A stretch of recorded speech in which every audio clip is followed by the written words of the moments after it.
Bienvenidos todos. Feliz sábado. Tengan todos ustedes. Esperamos comenzar nuevamente en esta hora con el tema siguiente, el Evangelio Eterno. Una verdad que todos debiéramos conocer para este último tiempo.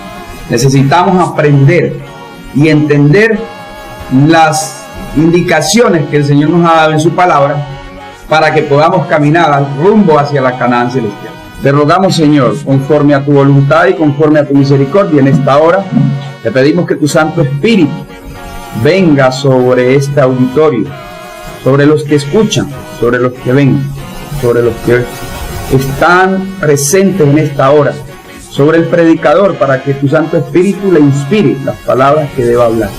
Conforme a tu voluntad pedimos, Señor, que no sean nuestras palabras, sino las tuyas. Lo suplicamos y lo agradecemos, no porque haya mérito en nosotros, pero sí en Cristo Jesús, nuestro Salvador. Amén. Continuamos entonces con el tema, el Evangelio Eterno. Lo que vamos a tocar en esta mañana de sábado tiene que ver con el propósito eterno de Dios al crear al hombre y al implementar un plan de emergencia que es el plan de la salvación. Vamos a leer primeramente como está escrito en Hebreos capítulo 1, versículo 1 y 2. Dios, habiendo hablado muchas veces y de muchas maneras en otro tiempo a los padres por los profetas, en estos postreros días nos ha hablado por el Hijo, a quien constituyó heredero de todo y por quien asimismo hizo el universo. Es el plan de la salvación, un sistema desplegado por medio de símbolos y figuras, un sistema de verdades y enseñanzas teóricas y prácticas, salvadoras para la enseñanza de los que desean conocer y realizar la voluntad de Dios. El Evangelio Eterno está compuesto y conformado por diferentes fases. Hay varios puntos que debemos tratar en el Evangelio Eterno. El Evangelio Eterno tiene su versículo principal en Génesis 3:15.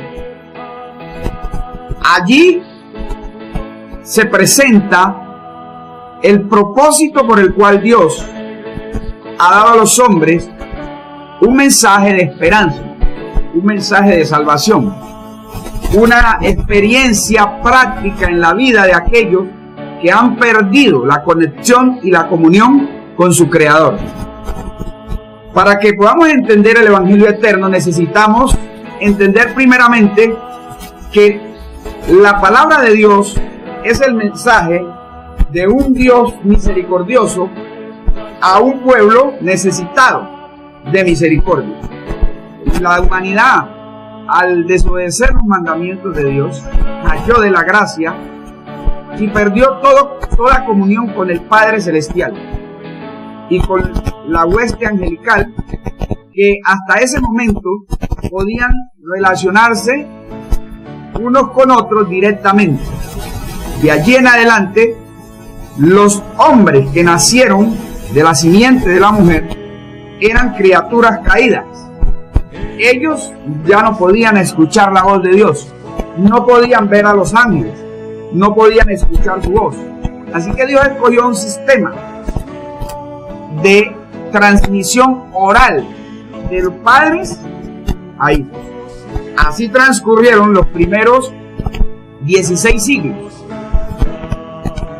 donde el Señor solo transmite de forma oral todos sus mensajes a sus siervos. Finalmente, dice que envía a su Hijo para hablarnos estas cosas y dejarlas plasmadas en su palabra a fin de que nosotros conozcamos el camino, las directrices y las normas que debemos seguir para poder alcanzar la salvación de nuestras almas. El Evangelio Eterno está conformado primero por los fundamentos doctrinales generales. En segundo lugar, tiene lo que se llama la verdad presente. Esta tiene que ver con el mensaje de la hora, con la verdad que interesa en el tiempo en que esta tiene su cumplimiento. También se encuentra la verdad pura.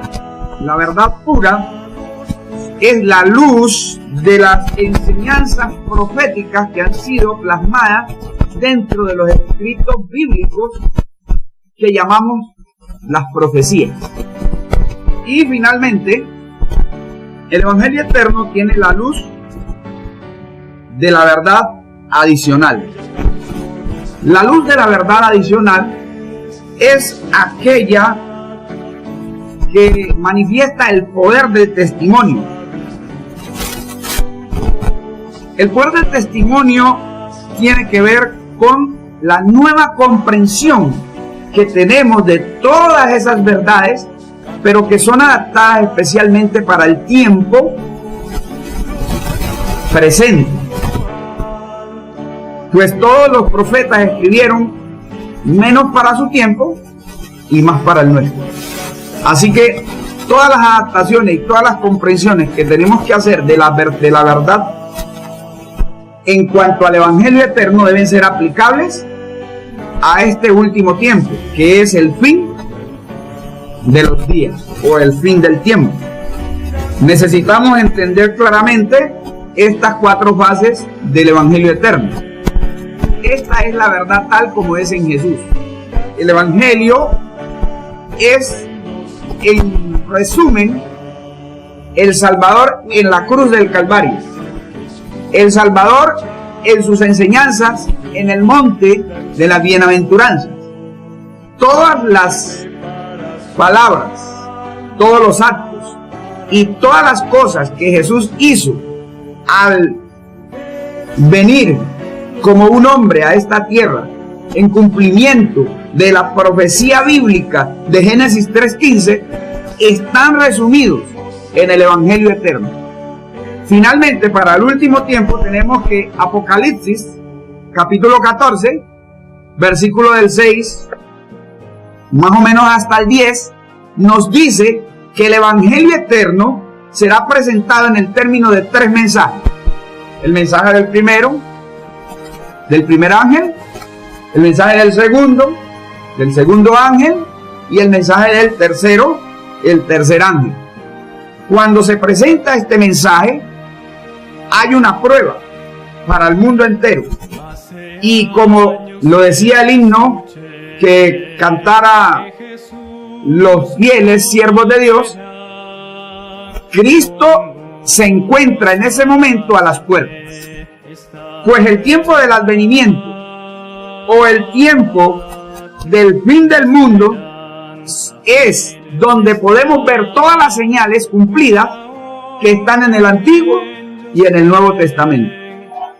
Necesitamos entender esta verdad y saber que al pie de la cruz podemos saber que el centro del Evangelio es Cristo y Cristo crucificado. Por eso Pablo insistía tanto en la predicación de que Cristo era nuestra sabiduría, nuestra justificación, nuestra santificación y nuestra redención.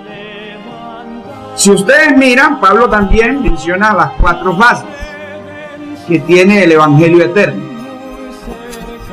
Y si vemos en el mensaje del tercer ángel, tenemos que complementarlo con un mensaje más que es dado en el capítulo 18 de Apocalipsis, versículo 1 hasta el 5.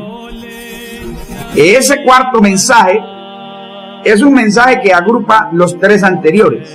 Es el mensaje que reúne el concepto de la verdad, de la luz adicional, la cual tiene por concepto el testimonio de Jesucristo. El Evangelio eterno nos enseña la forma y el método de evangelizar y de cómo el Señor ha resuelto el problema que ocasionó la rebelión de sus criaturas. Recordemos que el pecado no comenzó en la tierra, comenzó en los cielos. Hubo una criatura especial hecha por Dios y colocada sobre todas las demás con autoridad para mandar, que quiso ser igual al Altísimo. Deseó estar en el primer lugar y cuando lo deseó cayó de la gracia, pero no hubo para ellos una solución, pues ellos tenían toda la luz, toda la verdad que podían recibir directamente de la presencia de un Dios lleno de luz, el cual les había sido abierto y les había comunicado todos sus planes y propósitos, hasta donde las criaturas podían entender. Solo que esta criatura, llamada Luzbel, quiso entrar en los consejos de Dios, pero se menciona en las escrituras que solamente puede haber consejo en la deidad, porque ellos forman la divinidad. Ninguna otra criatura puede entrar en este consejo. La gente tiene un concepto equivocado entre lo que es la divinidad y lo que es la deidad. La deidad no es lo mismo que la divinidad. Cada uno de esos términos tiene su propia connotación. Y el Señor lo explica mostrando al hombre, que fue hecho a su imagen y semejanza. En la divinidad encontramos la esencia de lo que es Dios. Pero en la deidad encontramos su naturaleza, es decir, lo que tiene que ver con su sustancia. Y allí podemos encontrar que la divinidad es la esencia, mientras que la deidad es la sustancia. Y en la esencia, Dios es uno, mientras que en la sustancia tiene diferentes manifestaciones. Pues tiene una naturaleza espiritual, tiene una naturaleza divino-humana, es decir, carnal, y tiene una naturaleza divina. Cuando digo divina, entiendan que no ha sido revelada esa naturaleza. A veces se nos dice que esa naturaleza es luz, agua, aire, pero es simplemente comparaciones, pues no sabemos de qué está compuesta. Sabemos que se le llama el Espíritu de Dios, el Espíritu Santo, o la gloria de Dios, o el manto de luz que lo cubre, pero no sabemos cuál es su naturaleza. Así que como no sabemos cuál es su naturaleza en cuanto a la sustancia, no podemos decir que es un espíritu que anda por ahí moviéndose. No podemos decir que es una energía que se disipa como el vapor de la nieve o de la niebla. Eso lo intentaron hacer algunos teólogos y la respuesta que se les dio es que eso era espiritismo.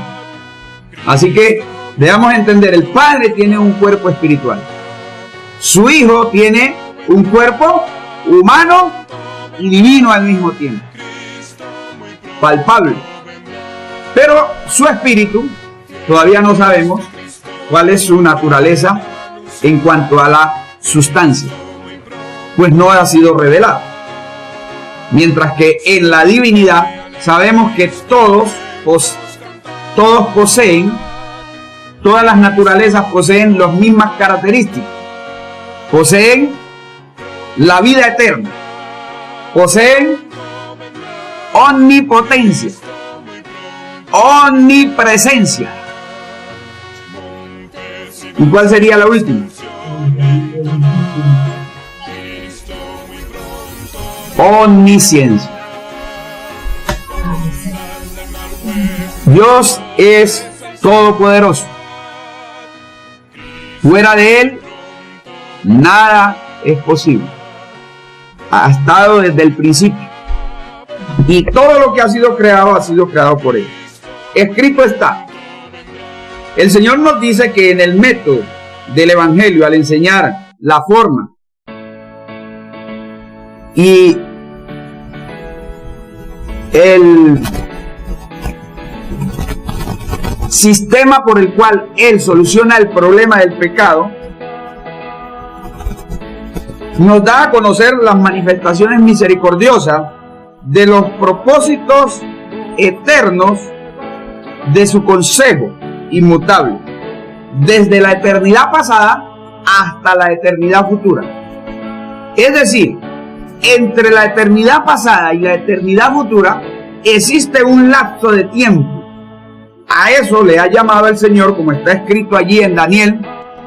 Y Daniel habló y dijo: sea bendito el nombre de Dios de siglos en siglos, porque suyos son el poder y la sabiduría. Él muda los tiempos y las edades, quita reyes y pone reyes, da la sabiduría a los sabios y la ciencia a los entendidos. Él revela lo profundo y lo escondido, conoce lo que está en tinieblas, y con él mora la luz. Allí se presenta que Dios ha dado un tiempo a la humanidad. Es el tiempo para resolver el problema del pecado. En ese lapso de tiempo encontramos 7 edades. También encontramos que están los tiempos. Y finalmente estamos encontrando con un versículo más que se encuentra en los Salmos, donde David dice: enséñanos a contar los días de nuestra vida. Ese sería el lapso de tiempo de vida para los mortales, que dice David que es entre 70 y 80 años.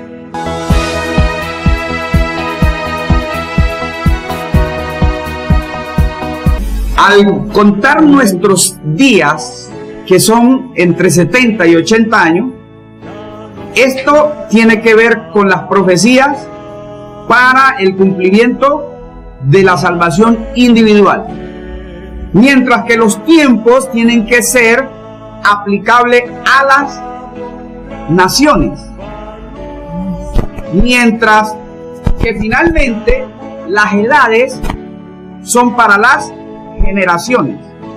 Por eso el Señor menciona que su plan de salvación abarca 1000 generaciones. Para eso el Señor determinó 7 edades, son 7000 años, pero el tiempo para el pecado solamente son 6000. Pues los otros 1000, dice, es para que haya reposo en la tierra, para que la generación que fue salva pueda hacer un estudio de lo que fue el plan de salvación en el reino de Dios y lograr comprender ahora sí completamente el evangelio eterno que le fue presentado, y que por causa de no haber entendido las palabras del evangelio, solo comprendieron parcialmente la verdad profunda del Señor.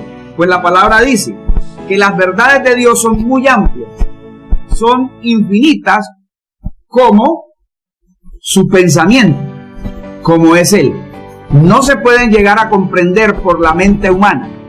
Solo los redimidos, cuando alcancen el propósito de Dios de ser inmortales, de ser semejantes al Hijo, de tener la mente y el corazón de Dios, podrán entender mucho mejor las verdades que les fueron reveladas en la tierra, y comenzarán en las edades futuras a estudiar en la escuela superior del Señor.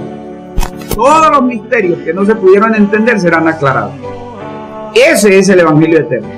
Pero tenemos un evangelio eterno para nosotros. Es el que nos presenta las verdades de tal forma que nos puedan hacer idóneos para caminar por las sendas que nos llevan al camino y que nos preparan para alcanzar al punto final donde el Señor quiere establecer de nuevo a la humanidad, que tenga nuevamente comunión con Dios y con todas sus criaturas, sus ángeles y los seres de los mundos creados que no pueden tener contacto con este planeta Tierra. Necesitamos entender entonces que en el mundo hay dos dimensiones. El hombre ha sido creado dimensional, como Dios. El hombre tiene una parte que es su esencia y también tiene otra parte que es su sustancia. Por eso Pablo es muy categórico en decir que cuando viene el espíritu, usted ya no puede estar en la carne. Porque dice, el espíritu es contra la carne y la carne contra el espíritu. Así que dice él, los que ya vivimos en el espíritu no podemos estar de nuevo en la carne. Pero los que están en la carne, dice, no pueden estar en el espíritu. ¿Por qué? Porque si usted está en el espíritu, aunque esté en la carne, ya no vive en la carne. Mientras que si usted está en la carne, no puede vivir en el espíritu, porque estará viviendo en lo que es la carne. Y la carne, dice, es de este mundo, mientras que el espíritu es del reino de Dios. Por eso Jesús mencionaba en todas sus predicaciones, el reino de los cielos ni es comida ni es bebida, ni dirán, helo aquí, helo allí. El reino de Dios está ¿dónde? Entre vosotros. Y finalmente el Señor dice que los que sean espirituales, lo dice a través del apóstol Pablo, dice, no heredarán incorrupción. Normalmente, dice, cuando termine el tiempo, entonces resucitará a los muertos con un cuerpo inmortal y espiritual, y los que estamos vivos seremos transformados en un abrir y cerrar de ojos a la final trompeta, y todos juntos ascenderemos con el Señor al reino de los cielos. Esa es la promesa que tiene el Evangelio eterno.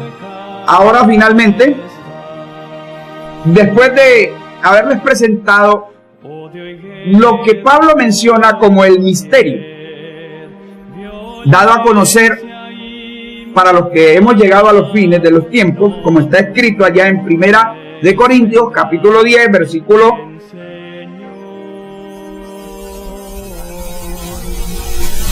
10, Primera de Corintios, capítulo 2, versículos 6 al 8 y versículos 9 al 10. Allí Pablo menciona que estas cosas estuvieron ocultas y que Dios nos las ha revelado por el Espíritu a nosotros, los que hemos alcanzado los fines de los siglos. Porque dice que si los príncipes de este mundo hubieran sabido esos misterios, no habrían crucificado al Señor de la gloria. Pero que estas cosas solas son reveladas a los que están ¿dónde? A los que están viviendo en el Espíritu. Esas son las únicas dos dimensiones que existen. Por eso Jesús especificó claramente: no te pido, Señor, que los quites del mundo, sino que los guardes del mal. No nos sacó del mundo, nos dejó en el mundo para ser ejemplo del mundo, así como Él fue ejemplo de sus discípulos. Por eso ha dado una comisión: id y predicad el Evangelio, como está escrito allí en Romanos capítulo 1, versículo 16 y 17. El Señor nos ha presentado estas verdades y nos ha dicho también allí en el libro de Segunda de Timoteo, capítulo 4:2, que debemos enseñar estas verdades. Estas son las verdades que necesitamos, la verdad tal como es en Jesús. Ahora quiero presentarles por pasos cómo se da la verdad del Evangelio eterno.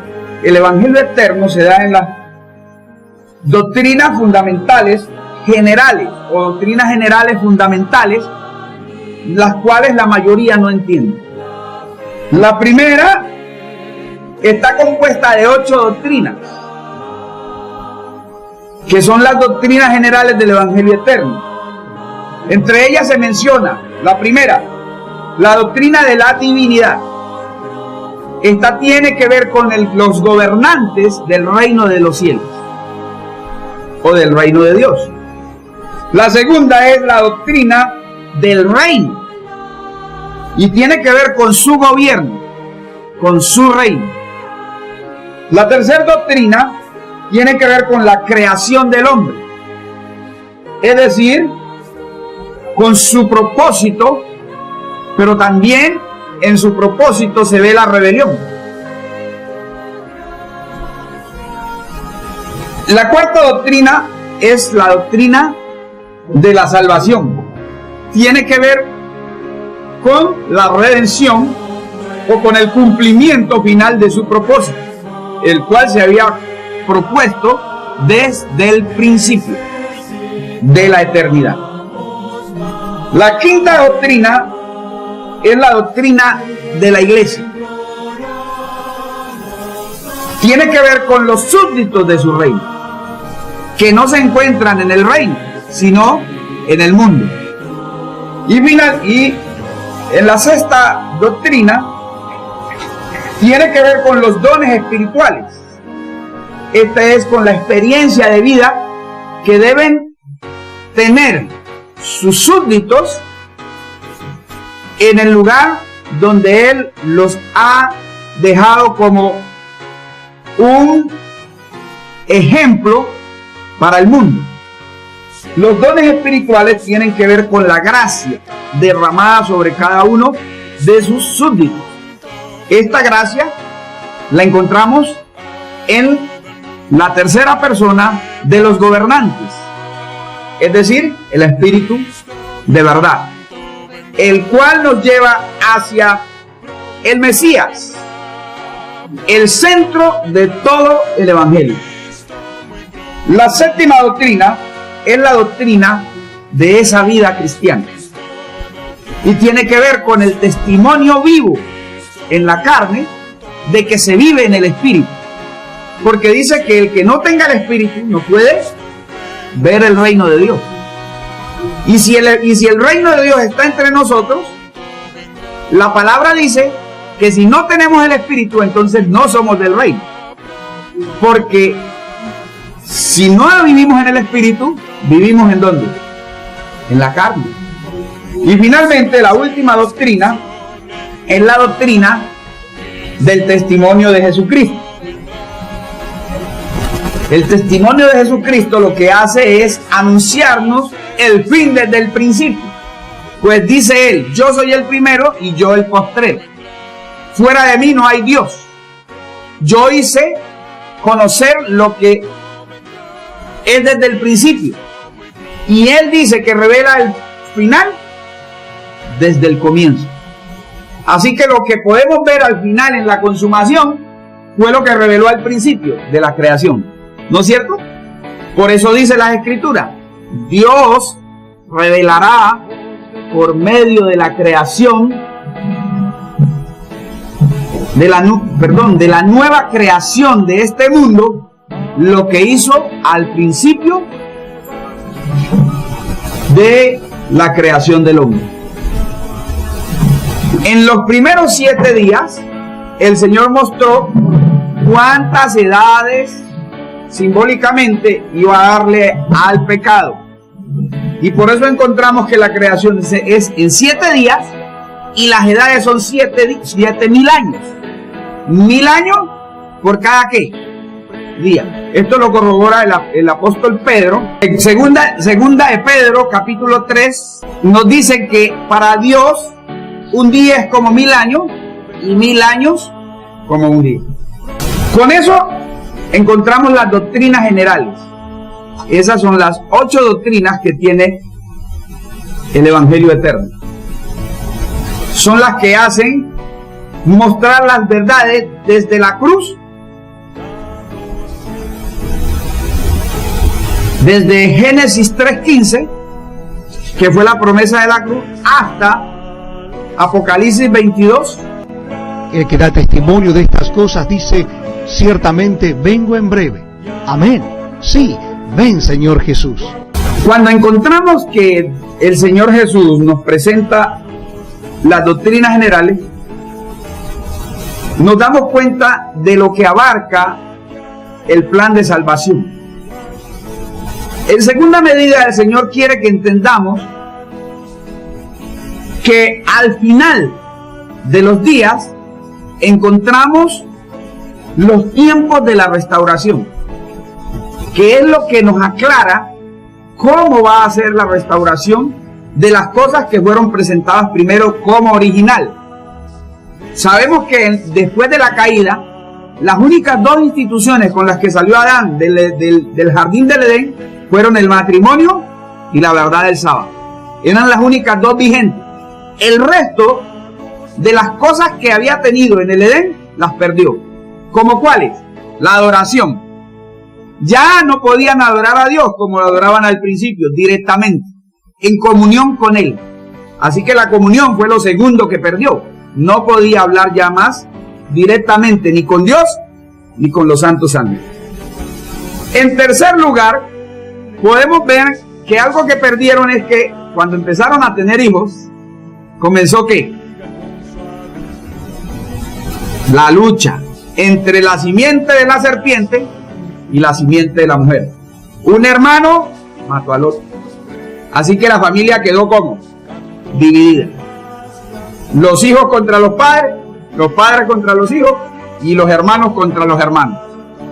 Esa es la tercera cosa que perdió. En cuarto lugar dice que por haber pecado, ¿qué perdió? La salud. La sentencia era: el día que comieres, moriréis. Y aunque no murieron, el Señor, por misericordia, les preservó la vida. Pero quedaron en la carne. Y ahora tenían un tiempo de vida que era un tiempo de prueba para ver si volvían a estar en el espíritu, para ver si podían vivir en la carne, viviendo en el espíritu, para ser restaurados en el reino de Dios. En quinto lugar, se le dio el trabajo. Le tocaba ahora al hombre, con el sudor de su frente, trabajar. ¿Sí o no? Para sostener esa vida, porque la salud inmortal había desaparecido.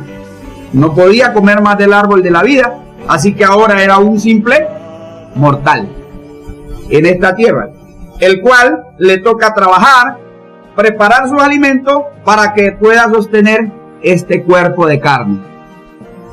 El sexto punto de lo que perdió fue la educación. Había perdido entonces la comunicación y ya no podía aprender de Dios y de los ángeles. Así que Dios tuvo que encontrar la forma de seguir hablando al hombre de manera que él pudiese crecer en el conocimiento del Padre y también de ¿quién? Del Mesías prometido. Porque esto es lo que dice el apóstol Juan en San Juan 17, versículo 3.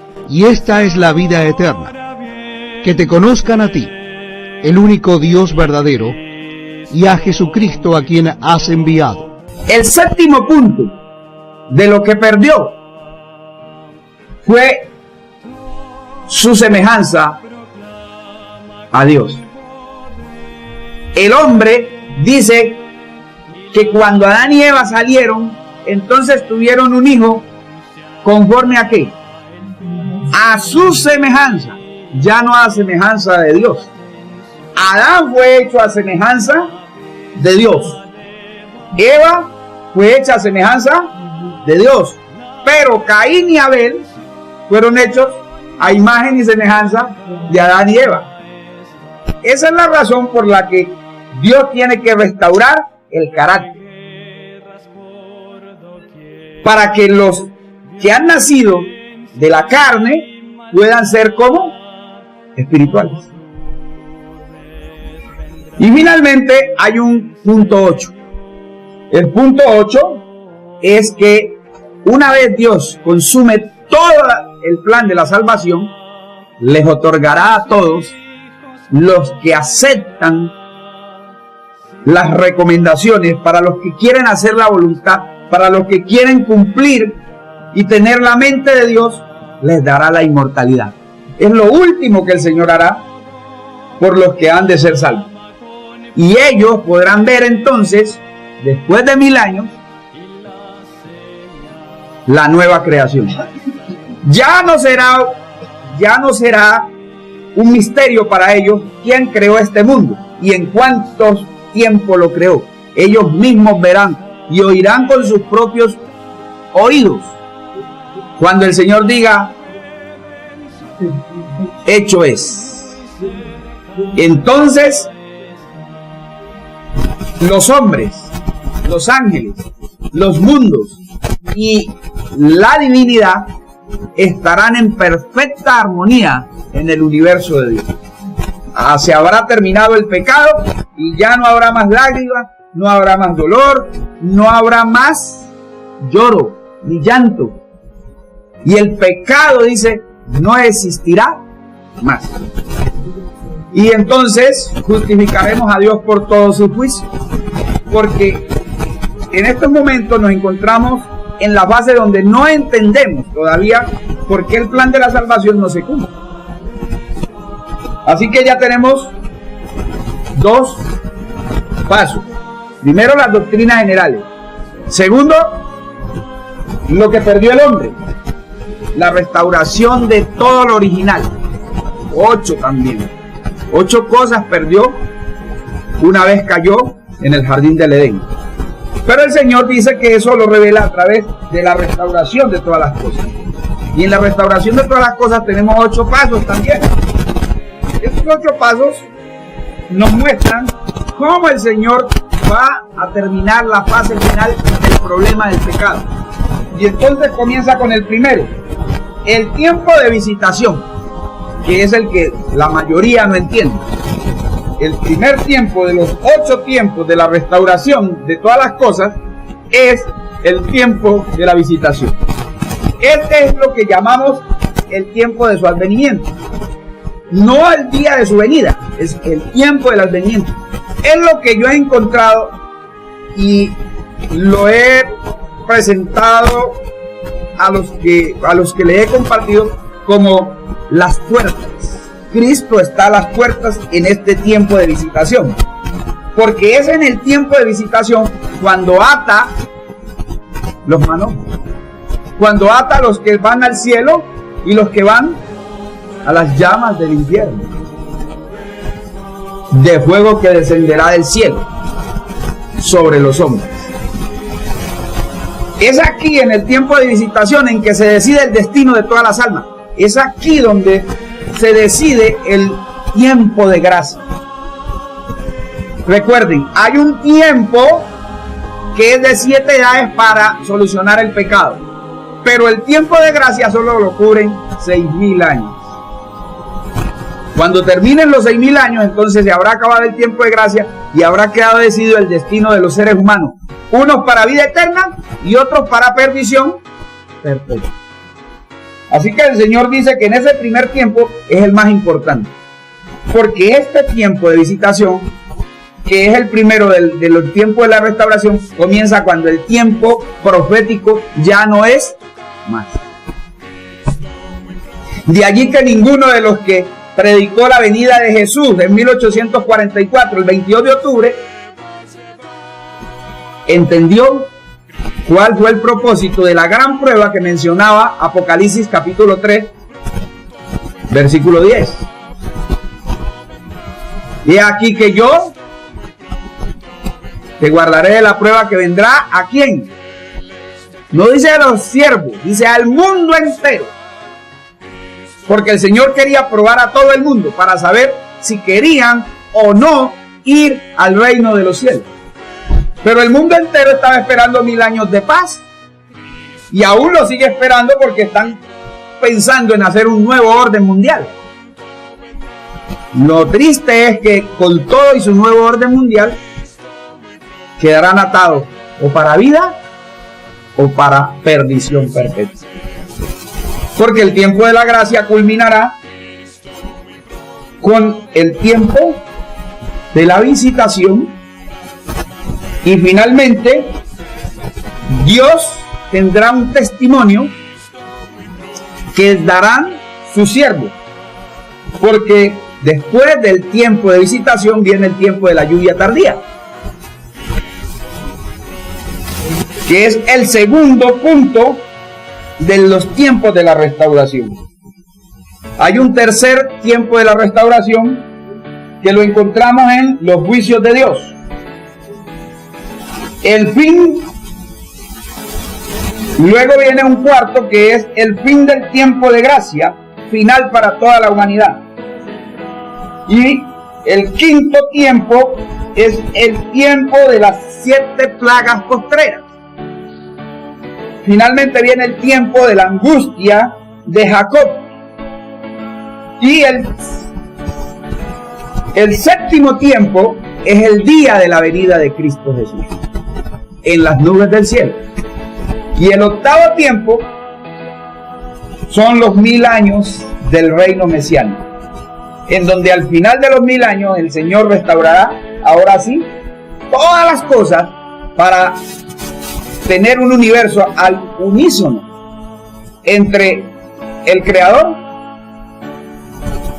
y sus criaturas.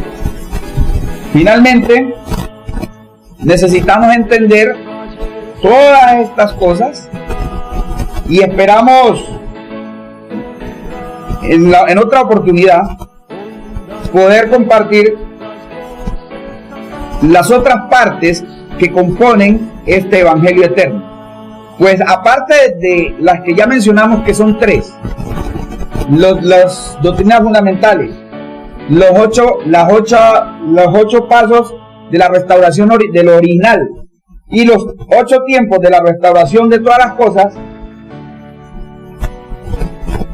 tenemos además de eso la estructura del templo de la verdad, el único modelo de restauración del Evangelio eterno, los 8 llamados de la misericordia y las 8 puertas que se cerrarán en el tiempo de gracia.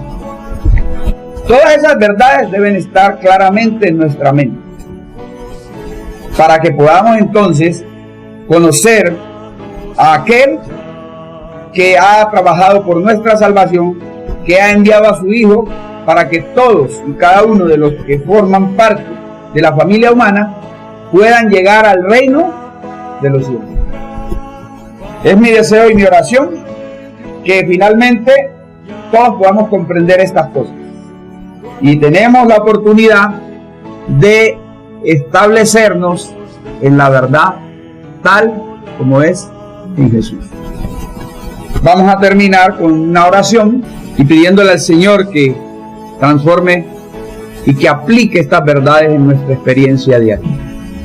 Señor, te damos gracias conforme a tu voluntad, conforme a tu misericordia, que lo que hemos aprendido en esta mañana acerca de la verdad tal como es en Jesús, el Evangelio eterno, con sus doctrinas fundamentales, con los pasos del plan original que han de ser restaurados, con los 8 tiempos de la restauración de todas las cosas, en los cuales tú nos enseñas, Señor, cómo has de terminar esta obra de redimir a los hombres, mostrándoles tus enseñanzas, tus principios, para aplicarlos en la vida dentro del Evangelio eterno. Te suplicamos en esta hora que nos asistas, nos guardes y bendigas a todos y cada uno de los que escuchan estos mensajes. Es nuestro deseo y nuestra oración que ilumines para la comprensión de tu palabra a todos y cada uno de los que te sirven y te alaban y te glorifican en la ancha faz de la tierra. Súplicas y favores que te imploramos, no porque haya mérito en nosotros, pero si en Cristo Jesús, nuestro Salvador y Redentor, lo rogamos todo. Amén.